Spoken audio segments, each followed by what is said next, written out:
Coach Nicole, and today we're going to be talking about the barbell and where it sits relative to your wrist.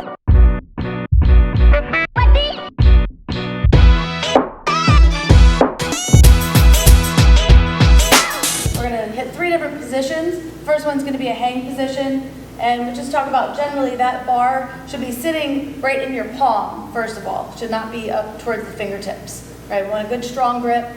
So all the positions that we're going to be in, the bar should be in your palm, right? This is our hanging position, but that bar, if we look at Ben from the side, that bar would be directly under the wrist, right? So everything's stacked.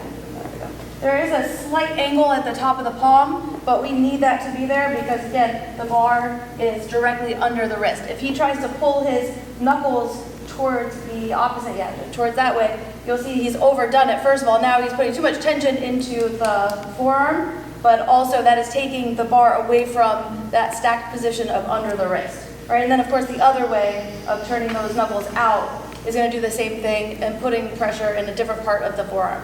All right, now we're going to start talking about overhead. First, we'll talk about our shoulder to overhead or our thruster position. In that front rack position, we want the bar to be in the palms and about 45-degree angle at the wrist, because again, the bar needs to be stacked or in line with that wrist joint. So once we go overhead, let's show what that looks like. About 45 degrees, so that bar can sit right over the wrist. If he tries to turn his knuckles away from himself or forward, then you'll see that bar is now in front of the wrist. Now if he goes back where he's 90 degrees, the bar is behind that wrist joint.